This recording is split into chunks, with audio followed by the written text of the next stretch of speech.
Hello everyone, welcome to my YouTube channel. In this video, we will learn about Tolman's learning theory. Tolman की learning theory को sign learning theory भी कहा जाता है. Edward Tolman 1948 challenged these assumptions by proposing that people and animal are active information processes and not passive learners, as behaviorism had suggested. इन्होंने ये बोला है टॉलमैन ने कि जैसे कि जो बिहेवियरिस्ट थे, जो व्यवहारवादी थे, जैसे कि स्किनर थे, वॉटसन थे, उन्होंने जो है उनकी जो एजम्पशंस थी स्टिमुलस और रिस्पॉन्स वाली, उनकी एजम्पशन थी स्टिमुलस रिस्पॉन्स. इन्होंने ये कहा था कि किसी बिहेवियर को लर्न करने के लिए, व्यवहारवादियों ने ही बोला था कि किसी बिहेवियर को लर्न करने के लिए स्टिमुलस का होना ज़रूरी है और उसके प्रति रिस्पॉन्स करना ज़रूरी है. ठीक है. और साथ ही इन्होंने रिइंफोर्समेंट की जो है इम्पोर्टेंस बताई थी, मॉडलिंग की इम्पोर्टेंस बताई थी. इस सब चीज़ों को व्यवहारवादियों ने बताया था. तो ये जो है एडवर्ड टॉलमैन ने इनकी एजम्पशन को जो है वो चैलेंज किया है और इन्होंने ये बोला है कि people and animal are active information processors. तो इन्होंने ये कहा है कि हम ह्यूमन बीइंग और एनिमल्स जो हैं वो एक्टिव लर्नर्स होते हैं. जब किसी भी बिहेवियर को वो लर्न करते हैं तो उस चीज़ में एक्टिवली पार्टिसिपेट करते हैं किसी भी बिहेवियर को लर्न करने के लिए, ना कि पैसिवली. ठीक है. और tall man developed cognitive view of learning that has become popular in modern psychology. Modern psychology में वो व्यू बहुत ही जो है कॉग्निटिव व्यू जो है इनका पॉपुलर हो चुका है. बिहेवियरिस्ट के अकॉर्डिंग क्या था कि बिहेवियर या लर्निंग करने के लिए स्टिमुलस का होना जरूरी है. इन्होंने स्टिमुलस SR, उनके according stimulus is necessary for learning. ठीक है. तो इसीलिए ऐसा ज़रूरी नहीं है कि स्टिमुलस ही ज़रूरी हो तभी हम लर्न करेंगे. ये अपनी टॉलमैन ने थ्योरी में जो है प्रूव किया है. Tolman is virtually the only behaviorist who found the stimulus response theory unacceptable. Tall man एक ऐसे अकेले व्यवहारवादी हैं जिन्होंने स्टिमुलस रिस्पॉन्स थ्योरी को जो है एक्सेप्ट नहीं किया है, because reinforcement was not necessary for learning to occur. क्योंकि इन्होंने ये कहा है कि लर्निंग के लिए रिइंफोर्समेंट होना ज़रूरी नहीं है. क्योंकि इन्होंने कहा है बिना रिइंफोर्समेंट के भी इंसान जो है या एनिमल जो है वो किसी बिहेवियर को लर्न कर सकता है.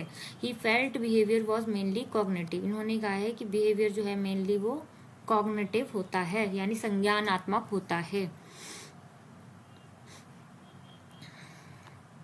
Now tall man theory of learning. Tall man की लर्निंग थ्योरी को और भी डिफरेंट नेम से जाना जाता है, जैसे कि है sign significance theory, expectancy theory, purposive behaviourism और सिंपल साइन थ्योरी. इन नामों से भी जाना जाता है टॉलमैन की थ्योरी को.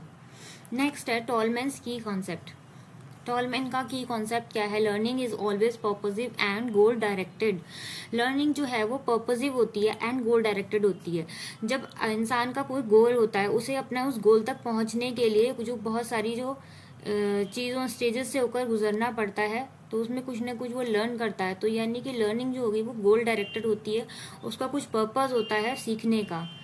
ये टॉलमैन ने अपना व्यू दिया है लर्निंग के लिए. उसके बाद इन्होंने कहा है individuals do more than merely respond to stimuli. Individual उससे कहीं ज़्यादा सीख सकते हैं जितना वो स्टिमुलस पे रिस्पॉन्ड करते हैं. स्टिमुलस या सिचुएशन पे रिस्पॉन्ड जितना वो करते हैं उससे कहीं ज़्यादा वो सीख सकते हैं. और साथ ही they act on beliefs, attitudes, changing conditions and they strive towards goal. इस साथ ही इन्होंने ये कहा है कि चेंजिंग कंडीशंस में अपने एटीट्यूड, बिलीव,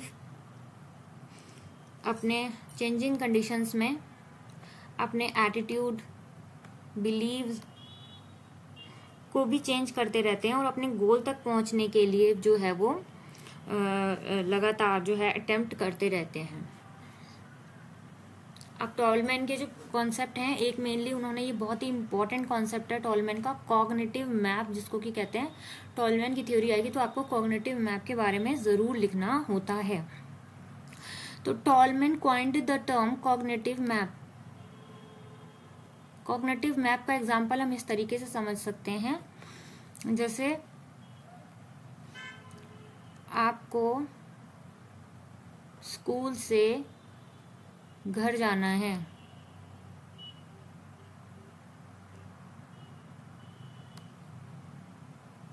ठीक है।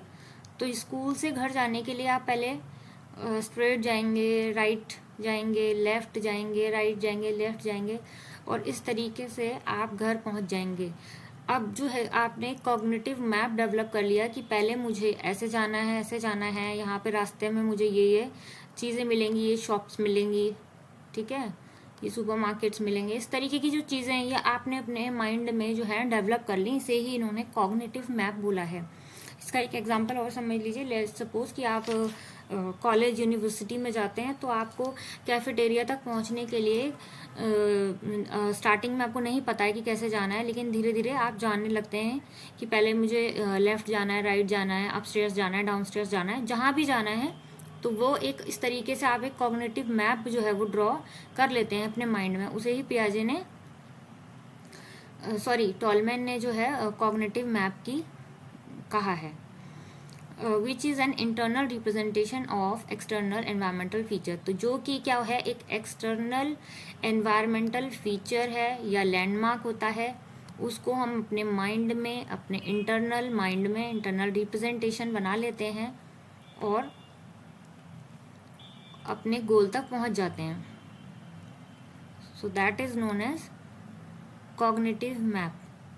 ही thought that individuals acquire large number of cues. इन्होंने कहा है कि जो व्यक्ति है वो बहुत बड़ी मात्रा में, लार्ज नंबर्स में जो है सिग्नल्स को, क्यूज को अपने एनवायरनमेंट से जो है एक्वायर करता है, लर्न करता है, and could use these to build a mental image of an environment. और इनको जो है एनवायरनमेंट, एक मेंटल इमेज जो है अपने एनवायरनमेंट से बिल्ड करता है, उसे ही हम कॉग्निटिव मैप कहते हैं। जैसे कि एनवायरनमेंट से जो आपको ये चीज़ें मिलती हैं, ठीक है, ये आपके क्यूज और सिग्नल का काम करती हैं, और इसको ही हमने मेंटल इमेज, अपने एनवायरनमेंट की जो मेंटल इमेज हम जो विकसित कर लेते हैं उसे हम कॉग्निटिव मैप कहते हैं।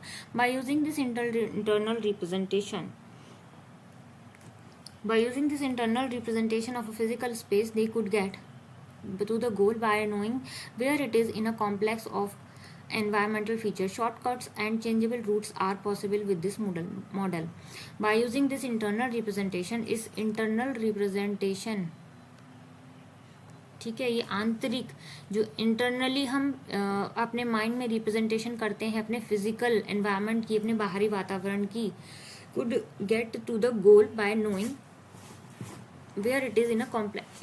इससे हम अपने गोल पे पहुंच जाते हैं by knowing where it is in a complex environment। Complex environment में हम इनको देखते हैं, इन चीज़ों को, और अपने माइंड में इनकी इंटरनल रिप्रेजेंटेशन हम बना लेते हैं। Shortcuts and changeable routes are also possible with this model. अब जैसे कि मान लीजिए आपको यहाँ से, ठीक है, यहाँ से यहाँ तक जाना है, ये एंड पॉइंट है आपका, ये घर है, ये कॉलेज है, यहाँ से घर तक जाना है, तो ज़रूरी नहीं है कि आप एक बार इस रूट से जाएंगे, 2 बार रूट से, कहीं ना कहीं जब आप डेली जाते रहेंगे तो आपको एक शॉर्टकट भी पता चल जाएगा। तो यहाँ पे जो है इन मेंटल इमेजेस में आप शॉर्टकट्स जो है, चेंजेबल रूट्स भी पॉसिबल होते हैं। दूसरा पॉइंट है लेटेंट लर्निंग। इसको टॉलमैन ने जो है हिडन लर्निंग कहा है।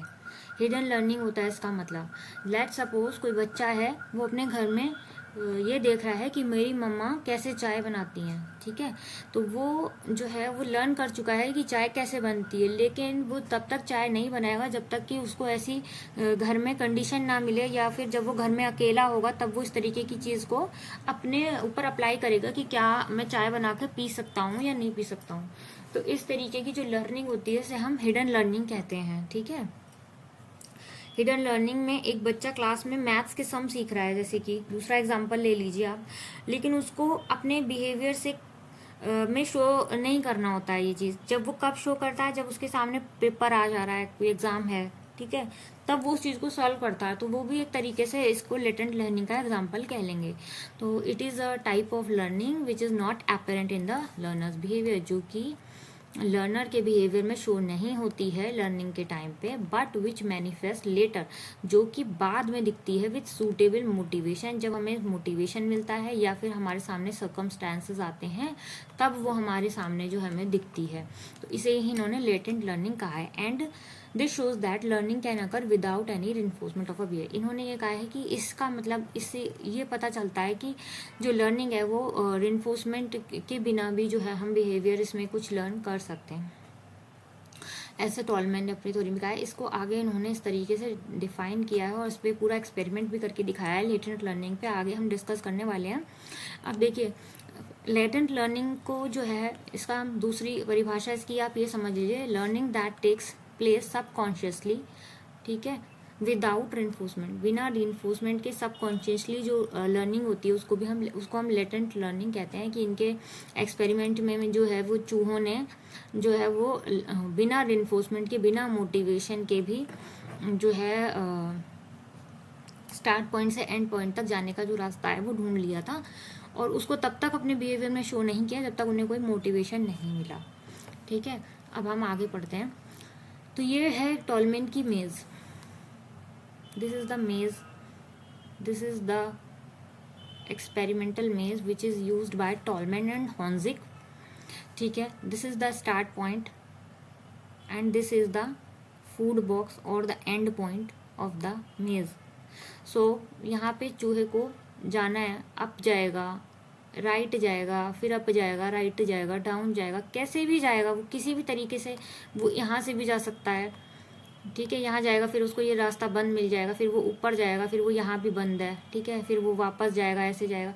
तो वो किसी भी डायरेक्शन में घूमता है और उसके बाद वो जाके एंड पॉइंट तक उसको यहाँ फूड बॉक्स मिलेगा और उसको एंड पॉइंट पे जाना है। तो ये इसका मेज का एक डायग्राम है। In their famous experiment, Tolman and Honzig 1930 built a maze to investigate latent learning in rats. Rats में latent learning को जानने के लिए इन्होंने एक मेज बनाई। The study also shows that rats actively process information rather than operating on a stimulus-response relationship. इन्होंने ये कहा है कि rats जो हैं एक्टिवली प्रोसेस करते हैं इंफॉर्मेशन को, ठीक है, एक्टिवली लर्न कर रहे हैं और इन्फॉर्मेशन को प्रोसेस कर रहे हैं rather than operating on a stimulus response relationship. यानी कि यहाँ पे कोई स्टिमुलस आएगा तब उस पर वो रिस्पॉन्स करेंगे, ऐसा नहीं है। ठीक है, तो ये इसमें इन्होंने अपने एक्सपेरिमेंट में दिखाया था। इसका एम क्या था? एम ये था, इस एक्सपेरिमेंट का एम या ऑब्जेक्टिव हम कह सकते हैं, एम या ऑब्जेक्टिव ये था, शो करना था कि रैट्स अपने मोटिवेशनल डिसीजन लेते हैं, किस डायरेक्शन में जाना है, किस में नहीं, जो नेविगेशनल डिसीजन लेते हैं। ठीक है, नेविगेशनल डिसीजन लेते हैं किस डायरेक्शन में जाना है, किस में नहीं जाना है, on the basis of their knowledge of the environment. अपनी नॉलेज पे बेस होके लेते हैं वो, किस दिशा में जाना है, किस दिशा में नहीं जाना है। Not on the basis of their knowledge, not on the effects of rewards, ना कि रिवॉर्ड्स के इफेक्ट में आकर वो ये डिसीजन लेते हैं कि उन्हें किधर जाना है और किधर नहीं जाना है। तो इसका प्रोसीजर क्या था? In their study 3 group of rat had to find their way on a complex maze. 3 groups थे, ठीक है, 1 2 3 ग्रुप्स थे।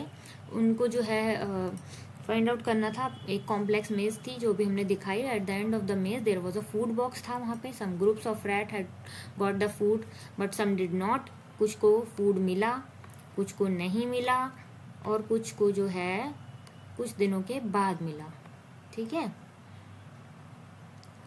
अब हम एक्सपेरिमेंट को और अच्छे तरीके से समझ लेते हैं। देखिए यहाँ पे 3 ग्रुप्स थे, ठीक है। पहला ग्रुप, इसको रिवॉर्ड मिला डे 1 से लेके डे 17 तक। इस पे every time they got to the end given the food, यानी कि रिइंफोर्स किया गया, इन्हें रिवॉर्ड दिया गया। ठीक है, तो ये जो है इनको रिवॉर्ड मिला। ये फर्स्ट ग्रुप था। सेकंड ग्रुप को डिलेड रिवॉर्ड मिला, ठीक है, डिले रिवॉर्ड। इसमें फर्स्ट 10 डेज तक every time they got to and taken out, जितनी बार भी वो एंड पॉइंट पे जाते थे उनको बाहर निकाल लिया जाता था। फिर 11th से 17th डे तक every time they got to the end they given the food, तो उनको जो है फूड यानी कि मोटिवेशन रिइंफोर्समेंट मिलने लगा। तो ये इसको इनको डिले मिला। द थर्ड ग्रुप जो है उसको मिला नो रिवॉर्ड। थर्ड ग्रुप जो है उसको मिला, क्या हुआ, उसको मिला नो रिवॉर्ड। ठीक है, every time they go to the end taken out. जितनी बार भी वो एंड पॉइंट पे आते थे उन्हें बाहर निकाल लिया जाता था, तो इनको कोई रिवॉर्ड नहीं मिला। सबसे इम्पोर्टेंट ग्रुप जो था वो आपका ग्रुप 2 था, इसको समझना है, ठीक है। अभी इनका रिजल्ट ये निकला, ठीक है, इनका रिजल्ट देख लेते हैं। The delayed reward group learned the routes on 10 days 1 to 10 and formed a cognitive map of the maze। जो डिले रिवॉर्ड ग्रुप था, यानी जो सेकेंड ग्रुप था जो, वो उसने कॉग्निटिव मैप जो है वो बना लिया अपने माइंड में मेज का। They took longer to reach to the end of the मेज।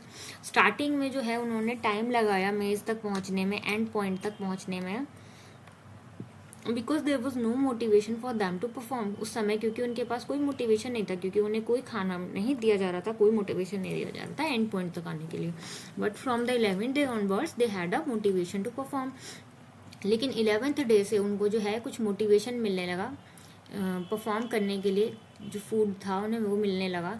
तो इससे में ये देखा गया कि उन्होंने जो रिवॉर्ड ग्रुप था ना, जो फर्स्ट ग्रुप था, उससे जल्दी, उससे कम टाइम में जो है वो एंड पॉइंट पे पहुंच गए, ठीक है। तो इसकी इनकी थ्योरी में ये पता चलता है, इस चीज़ से हमें ये पता चलता है कि वो कहीं ना कहीं लेटेंट लर्निंग कर रहे थे, कॉग्निटिव मैप उन्होंने जो है डेवलप कर लिया था अपने माइंड में। लेकिन जब तक उनको मोटिवेशन नहीं मिला तब तक उन्होंने अपने बिहेवियर में ये चीज़ नहीं दिखाई कि उनको जो है ये बिहेवियर लर्न हो चुका है, उनको ये अंदर जो है इसका रास्ता जो है उन्हें मेज का लर्न हो गया है।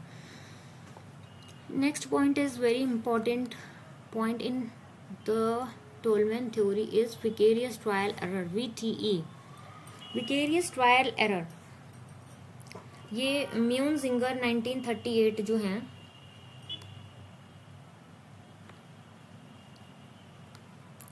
म्यूनजिंगर 1938 के अकॉर्डिंग ये एक हेजिटेटिंग लुक होता है, ये एक हेजिटेटिंग लुक होता है जो कि ऑब्जर्व किया गया है, किसमें, ह्यूमंस में भी ऑब्जर्व किया गया है और रैट में भी ऑब्जर्व किया गया है कि at a certain point of time, certain choice point पे, जहाँ पे एनिमल या पे ह्यूमन बीइंग जो है वो थिंक करने लगता है, सोचने लगता है और इधर उधर देखने लगता है, ठीक है।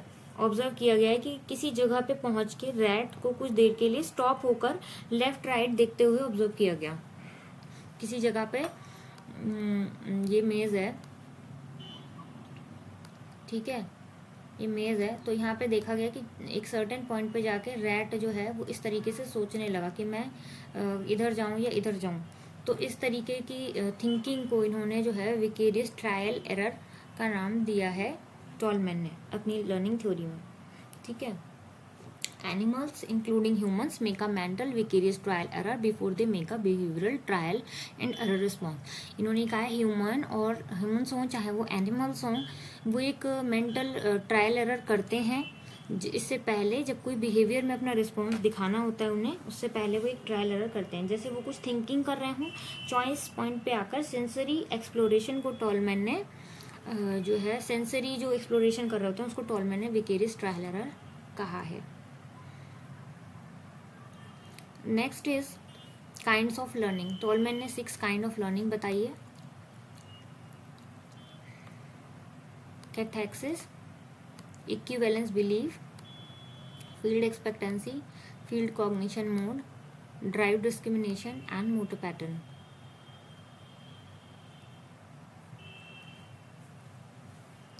Next is cathexis. Number 1 is cathexis। Cathexis is a learned tendency to associate certain objects with certain drives। कुछ ड्राइव्स होती हैं, इसको टॉलमैन ने लर्नड टेंडेंसी कहा है। एक लर्न टेंडेंसी है, यानी कि एक सीखी हुई टेंडेंसी होती है जो जिसका मीन्स होता है सीखी हुई हैबिट और बिहेवियर। ये सीखी हुई हैबिट या बिहेवियर होता है, इसमें लोग अपनी नीड, ड्राइव होती है आपकी नीड, ड्राइव मीन्स होता है नीड, और जैसे कि आपकी हंगर ड्राइव है उसकी आपकी नीड क्या है, फूड आपका नीड होता है। तो इसके अकॉर्डिंग ये कहा है इन्होंने, इसमें लोग अपनी नीड को सेटिस्फाई करने के लिए, अपनी हंगर ड्राइव को पूरा करने के लिए कुछ सर्टेन ऑब्जेक्ट्स के साथ एसोसिएट कर जाते हैं। तो जैसे कि फिश ईटिंग पीपल, यानी कि नॉन वेजिटेरियन पीपल अपनी जो ड्राइव है उसको सेटिस्फाई करने के लिए, हंगर ड्राइव को जो है वो फिश जो है खाते हैं, या फिश के साथ उन्होंने एसोसिएट कर लिया है, जब भी उन्हें भूख लगती है तो वो फिश का नाम लेते हैं। इसी तरीके से जो नॉन वेजिटेरियन है, सॉरी वेजिटेरियन है, वो ग्रेन्स का नाम लेते हैं कि उन्हें भूख लगी है तो खाना क्या खाना है। तो ये हो गया कैथेक्सिस, क्योंकि इन्होंने जो है एसोसिएट कर लिया किसी चीज के साथ ड्राइव को। Directing energy toward an object that will satisfy your need, अपनी एनर्जी को किसी तरफ डायरेक्ट करना यानी मोड़ देना टूवर्ड एन ऑब्जेक्ट की तरफ दैट विल सेटिस्फाई नीड, जो आपकी नीड को सेटिस्फाई करता हो। Number 2 is equivalence belief. When a sub goal has the same effect as the goal itself, it is called a equivalence belief. जब आपका कोई बड़ा गोल है, ठीक है, जब आपका कोई बड़ा गोल है, उस तक पहुंचने के लिए आप सब गोल आपका पूरा हो जाता है, तो उसे हम इक्विवेलेंस बिलीफ कहते हैं। लेट सपोज आपको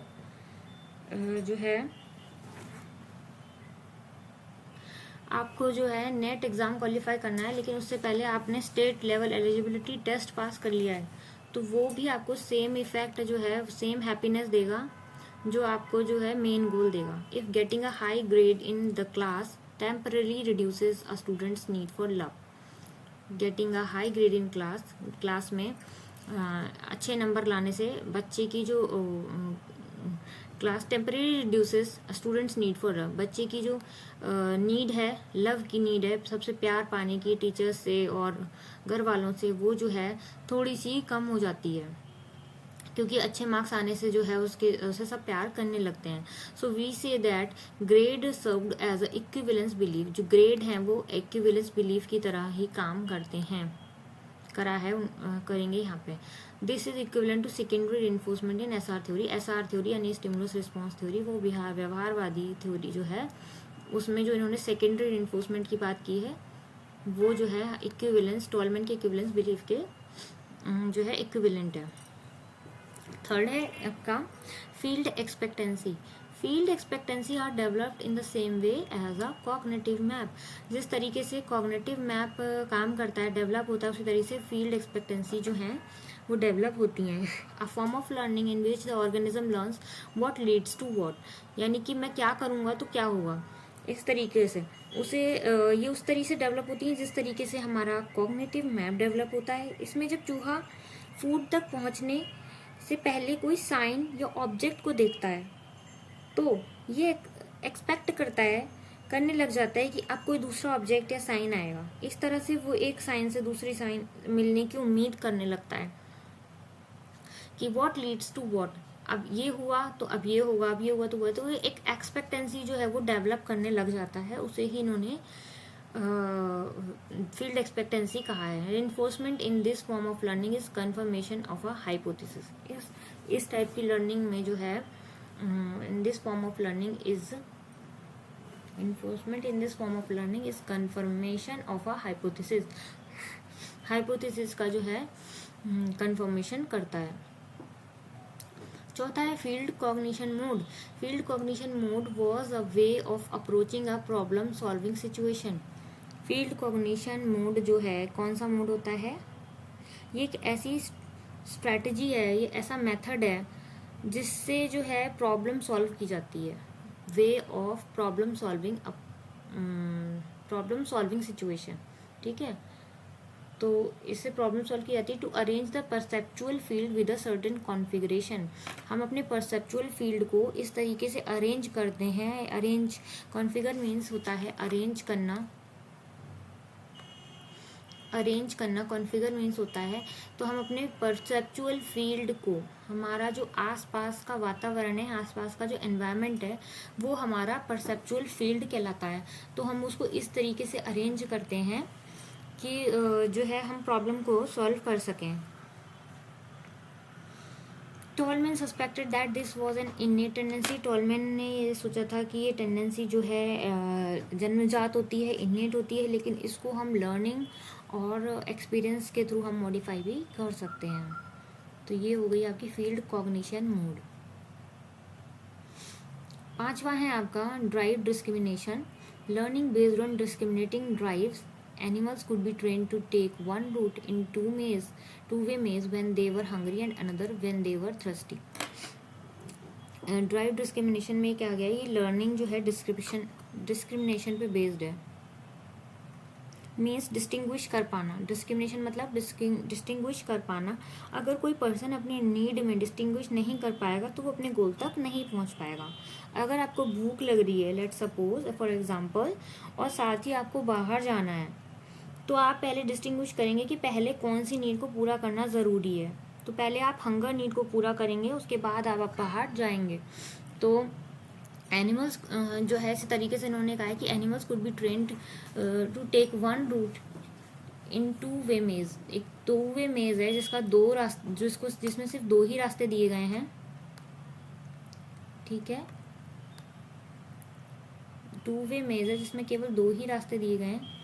तो इसमें जो है हम एनिमल को ये लर्न करा सकते हैं कि डिस्टिंग्विश कर सकते हैं कि उसकी जो है हंगर ड्राइव ज़्यादा ज़रूरी है. अगर हमने उसको भूखा रखा तो वो फूड की तरफ पहले जाएगा, हंगर ड्राइव को कंप्लीट करेगा, उसके बाद वो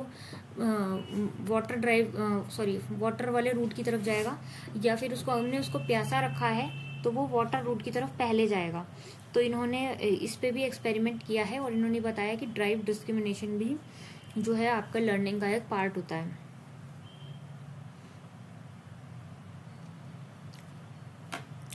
नेक्स्ट है आपका motor pattern. The relationship between stimuli and physical movement.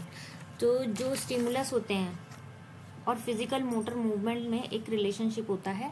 यही मोटर पैटर्न्स में बताया गया है कि आप कोई चीज़ लर्न कर रहे हैं, जैसे आप ड्राइविंग सीख रहे हैं, आप क्लाइंबिंग सीख रहे हैं, या बच्चा रनिंग करना सीख रहा है, तो इन सब चीज़ों में एक मोटर पैटर्न जो है, फिजिकल एक्टिविटी जो है वो हो रही है, फिजिकल मूवमेंट हो रहा है.